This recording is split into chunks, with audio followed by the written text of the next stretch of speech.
Hello everybody, it's Jackson Fulcher here, and yes, I am not doing a normal movie review. The intro is not the same for like when I talk about one movie. I'm actually doing multiple movies today for a compilation review, if you will, because recently I decided to finally subscribe to Shudder, the streaming service that is centered around delivering horror content to the masses, some horror movies that maybe you wouldn't see show up on some other streaming services, which is, you know, something that's always been kind of appealing to me, someone who's a fan of the horror genre, and I've seen, Shudder is fairly new, so I've seen it around a bit, but it wasn't something that I was like immediately jumping on because I just didn't really see the need to like immediately go to it like if it was like Disney Plus or like Netflix or something like that. But recently I realized that they are releasing their own original content, like these three movies that I'm about to discuss with you guys. These three movies were the ones that I wanted to watch first when I got it, which I definitely did, so I used the Double Toasted promo code that got me like a 30-day free trial just to see this, and I'm basically going to answer the question that is the title of this video: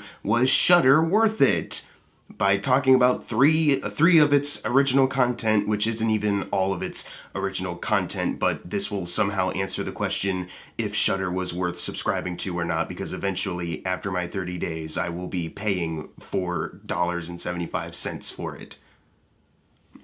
Also, I'm doing this because I need to find some more faith in something that isn't about to be banned in a couple days, like TikTok, or will it be banned? Maybe it's not, maybe it is. I'm still not even completely sure. So I need to put some faith into something that hopefully will never be banned and will never part from my life. Oh, hold up, guys. It looks like we got a new tweet right here. Let's read what this is. Ah, fuck, looks like it's getting banned too. Shit. Alright, well, let's just make this video right now and talk about this before it goes away forever. Yay!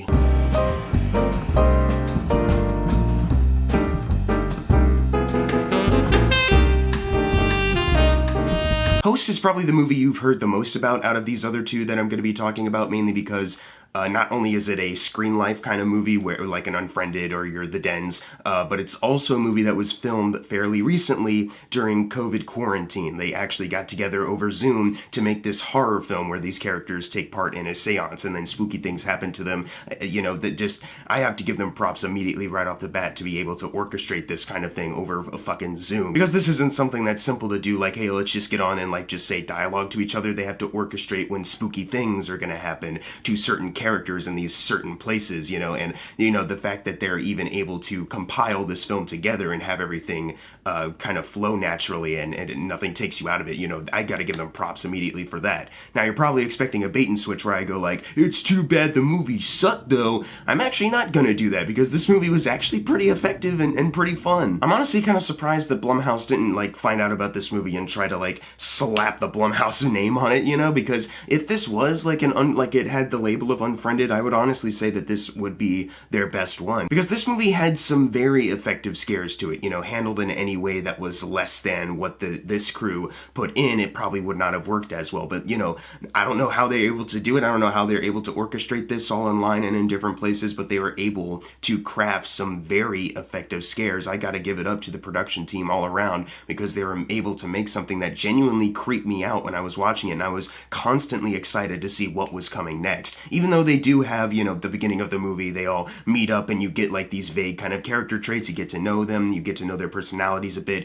and you get some foreshadowing dialogue where if you pay attention, that stuff will definitely come into play near the end of the film when it comes to them dying. But I thought all that stuff was handled very well. It wasn't handled in a way that was cringeworthy or where you're just kind of rolling your eyes like, oh, this is really cheesy. I thought this director and writer for the film, Rob Savage, did a very good job of crafting something that felt very realistic. You know, it takes place over Zoom. You have a moment where a character goes on with their phone and their computer, and there's like that feedback, that really horrible sounding feedback that works really well. The end credits, I gotta say, like, I know that's not part of the movie, but the end credits, the way they decided to show it, I was like, that is really fucking clever. And also the end of the movie, the way they kind of edited together and orchestrated, I was like, dude, that is so cool, you know? Like, honestly, if you're a part of like a production team, this should be like really inspiring to you, like to be able to watch this and be like, man, these guys did this creepy movie in quarantine when they were all mostly separated. There is literally no excuse as far as like what we're able to do. Even the story for this movie, you know, it's very basic, you know, it's not something that's really too deep, but they they are able to have just a little mini bit of drama between the two main characters, Haley and Gemma, there is a little bit that you can pick up on. If this was a longer movie, they probably could have emphasized it a bit more, and that is something that I guess I could say, like, as far as criticism goes. Like, this movie is 56 minutes long, and in some ways it's a perfect kind of running time, because it's not too short to be a short film, and it's not too long for a theatrical release film, but they keep it in a sweet spot that's actually, you're engaged, and it's believable as far as these characters staying on for this amount of time. But if I had to have a criticism against this movie, I guess it's, I think maybe they could have gotten away with having it just a little bit longer so we could have a little bit more of character drama between some of them, just to emphasize certain things a bit more. But they're able to do a lot, especially considering the conditions they had to film this under. They're able to get away with a lot of satisfying things story-wise. And as far as them doing like a seance online, some people might go, oh my god, these dumb characters, but they're not even really all that dumb. They're just looking for something to do. A lot of stuff has moved to online, so I think it's fine enough to have like a seance sessions be moved like online. It kind of makes sense for this wacko world that we're in right now. You're kind of endeared to like the natural feel of these characters. Like, instead of thinking, oh, these dumb people doing a seance, you're like, yeah, makes sense that they're doing this. I bet a bunch of people, I bet this might actually be a thing, doing this online. I don't know personally. I'm not a person who looks into that, but even like the way they kind of explain like what's happening to them. Like I said, I'm not like a firm believer in like the supernatural, like, oh, there's ghosts everywhere, and stuff like that. I'm a bit of a skeptic, if you would, but there is a part where they kind of explain what was happening, and there was a part of me that was like, oh shit, that can actually happen. Like, I was genuinely kind of hooked into this situation, and I was like, oh my god, I didn't know that was a possibility. We all gotta take seances seriously and not joke about them, or else this could happen to us for real. It's not even like my favorite movie of the year or anything. Like, it's not like the most amazing thing you've ever seen. It is, like I said, a fairly basic kind of premise, and it's not too long or not too short kind of movie, but I'd say it's one of the more impressive movies that I've seen this entire year, just based off of what they're able to accomplish, the scares they're able to truly deliver to you, while under the conditions of COVID, they're able to find a way to be creative and make something that was kind of spooky. And although they're able to mention COVID, obviously they kind of have to for the movie, it's not like a huge part of the plot. Whenever it works itself in, it's like, it makes sense. Everything kind of clicks with this movie, and I had a really good time with it. This was the first movie I watched when I subscribed to Shudder, and this definitely was very fun. If you're interested in this movie at all, I'd say it's worth subscribing to Shudder just to check this out. It's a really fun blast of a film that, it's not too long, it's not too short, so you can watch it in one sitting and probably have a really good time with it and have it just fly on by.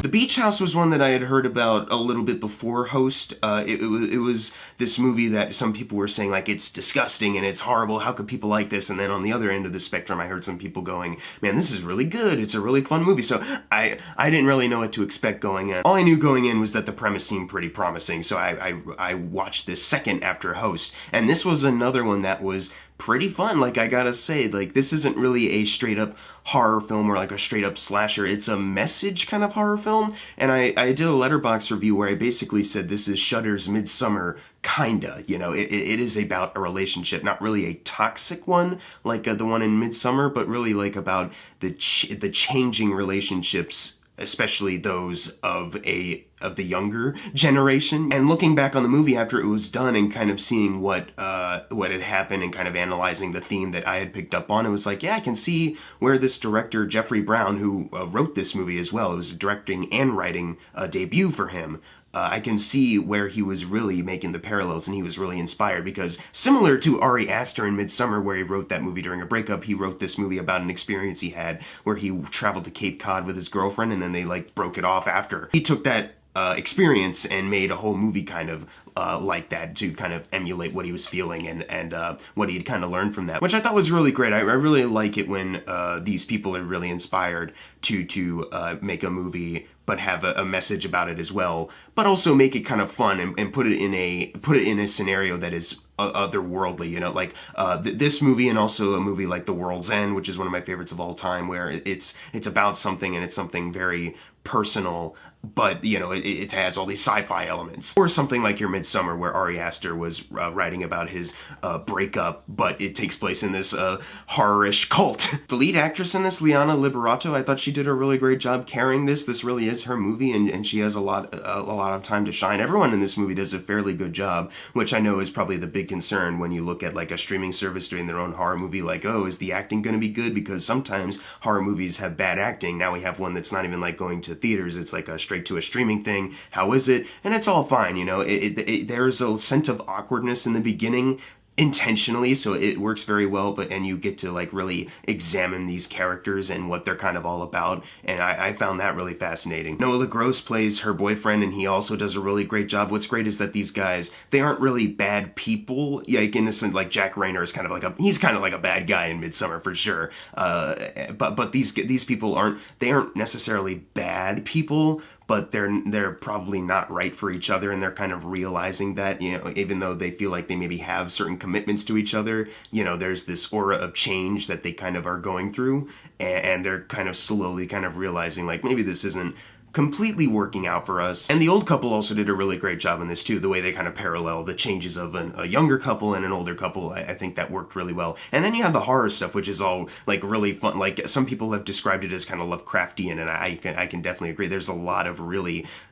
cool like creature design, and the way it kind of these creatures kind of affect people. It's like, oh, that's kind of really cool. They keep it very minimal though. It's not like you're going to get like a huge explanation, and it's not like you're going to see if this is affecting a place outside of like this beach house area that they're at, but they keep it very minimal in that sense, which could be disappointing for some. But this movie isn't really about that. It is really more about like these characters, so I'm able to excuse it just a bit. But there is a part of me that was like, I wish we could see just a tad bit more of this world that these characters are now inhabiting. And although this team was able to create a lot of like good, like effective, like thrilling sequences and thrilling shots and all that, there's this one part involving body horror. And at first, leading up to it, I was like, oh, I was practically cringing already because the way they had set it up. I was like, oh god, this is not going to go well. And without spoiling anything, it gets to a part where a character has to take care of this thing that is happening to their body. They do a close-up, and it looked like Arnold's face in the first Terminator movie. Not saying it has to do with the face, it doesn't, but just it reminded me of that, because in that first Terminator, there's the buildup, like you see Arnold's actual face, then when he has to like dig into his eyeball, you can tell it's like a fake-o plastic head.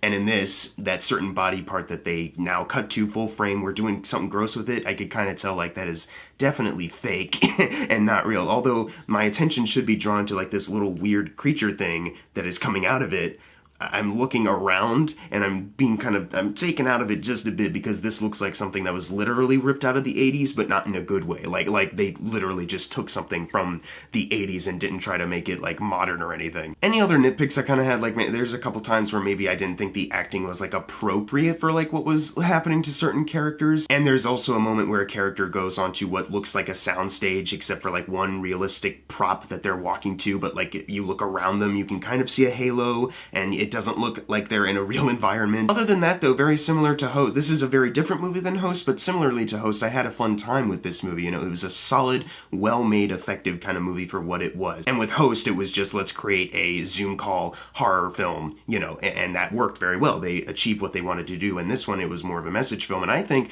that this director did a very good job with what he was supposed to do. I know this movie's a bit divisive, and I can definitely understand why, because it's not a it's not a very normal kind of movie, you know, especially the way it ends. It's not the norm. But I think it's fine for a movie to not appeal to what the mainstream is, what the mainstream standard is. And I had a fun time with this movie. Although I am a little peeved at just the title of this movie, because if you want to know just a little bit about me, there's this idea in my head that I've wanted to write about a thriller horror movie that takes place at this beach house, and now there's this movie, a horror film called The Beach House, and it takes place at a beach house. So I'm just a little peeved at that, but like whatever, I had a fun time with the movie.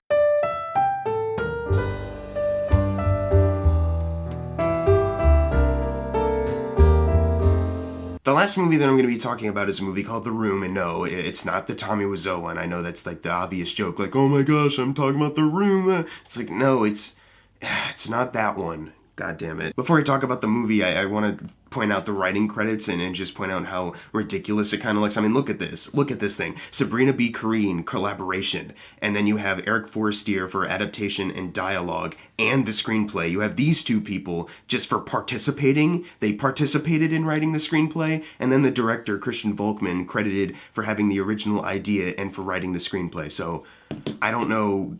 I don't know why they've decided to put that many credits for that. It's just really funny to see. But this movie feels so lazy, and it's so bad that it doesn't feel like it would have this many people working on it, but it does. Yeah, this is the bad one. It's an idea that is not particularly like that original, nothing that out of the ordinary. Just, you know, these people have this wishing well where they can get anything they want, and they make a ton of wishes and they get a bunch of stuff. But where this idea gets interesting is that Olga Kurylenko wishes for a child because she and her partner Matt had like 2 failed pregnancies, and she doesn't want to go through that again. So let's just take the shortcut and just have the baby here. And there's an interesting kind of conflict they have with that. And I was like, okay, this is where the idea is starting to work for me. And also when they realize that whenever they take something out of the house that they wished for, it turns to dust. And I thought they were able to create like a neat set of rules around like this room and what you wish for. And as far as what you do with this child, you can't take it out of the house. And they have a scene where they attempt to, and you know, it's a horrific kind of thing where Olga Kurylenko realizes what's happening and she's just wailing. And it was kind of like really, really heartaching. But you know, the rest of the movie kind of sucks other than like those 2 things. So, I mean, even though everything else you take out of the house just turns to dust, after this heart-aching scene where she starts to go outside and the baby's crying and it's like it's dying, you realize that, oh, it's not turning to dust, it's just getting older. So now they just have like an 8-year-old kid running around. So it's like, oh, okay. Like, I feel like, I mean, I get it. Like, you know, you know, a person would die as they get older instead of turning to dust, like these things, but I don't know. I don't know if I'd completely buy the logic for that, but whatever. I'm willing to go with it. I think the worst part about this is that the screenplay is just, it feels like nothing was really organized properly. It seems like things are happening in times where they're either too early or they haven't built up on anything yet, and they're just throwing stuff in. Like, here, take that. Like, they have a montage where they're like celebrating all the wealth and riches they now have because of this room, but you don't really feel anything about their relationship before that. You don't really see why this is like a triumphant moment for them, because it's kind of edited like a celebration kind of thing, but you haven't lived with them enough to really feel like they've earned this kind of celebration. This movie is also poorly edited, and I know I've said that like sometimes before, like, oh, I don't know why they made this editing choice and stuff like that, but like,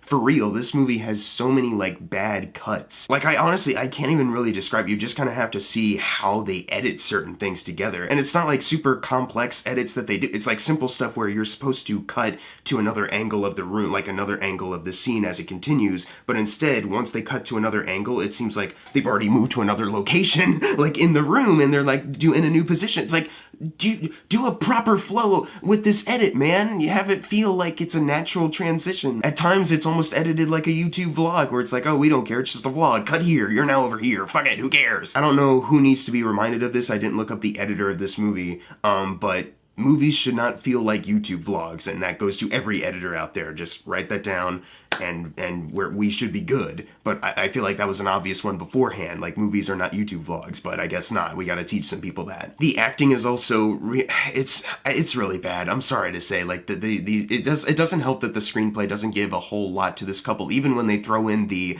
"we have 2 failed pregnancies" bit, it just feels like they just threw it in and now they're moving along rather quickly. The message of the movie gets really confused by the end of it, because it feels like, you know, the wishing well kind of thing, and when they get a child, like what happens then. This interesting like psychological thing we can work off of, and then as the movie progresses, it just feels like they're just in like a standard, just kind of creepy horror movie, and they don't really have a specific message anymore, which maybe could have worked if they had once again done a better job writing the script and had done a better job with the filmmaking. But unfortunately, everything just kind of started to fall apart. This was a very frustrating movie to watch, if I'm going to be entirely honest, and once again, it doesn't help that the actors can't carry it either, and they don't really have that much of a chemistry either. This is the one I want to talk about the least, so that's what I'm gonna do. This movie is really awful. There's a couple ideas that they kind of stumbled on that kind of like give it like a little bit more respect as far as like as far as me goes, but I did not really care for this movie. It's really bad, and it's definitely, if I had watched this first on Shudder, I would have been like, I'm canceling this shit. However, let's answer the question of the title of this video. Was Shudder worth it? And I'd say, yeah. I mean, I've only seen these 3 movies off of the service so far, but hey, like, The Beach House was a win for me, and so was Host, and if we have more stuff on there that is like those two, then honestly, that's all good with me, you know? If it doesn't have to be terrific. Not everything has to be terrific. If it can be just fun, if it can be effective for what it is, then yeah, I'm able to go with it. If they're able to do the most with what they have, then that's a win in my book. The Room is a bit of a dud, and I don't know how that happened. It's definitely not better than the Tommy Wiseau, and that is definitely a more enjoyable bad movie as opposed to The Room, which is just kind of a boring one. But still, I'd say Shudder was definitely worth my time, and I'm definitely going to be exploring it a bit more. Maybe I'll make maybe this will be a series on my channel. Was Shudder worth it? Number 2, coming to this YouTube channel soon. I don't know, fuck it. But if you've seen any of these movies, leave in the comments below what you thought of them, and as always, thank you guys for watching. Make sure to subscribe. I'm Jackson Fulcher. See you guys next time.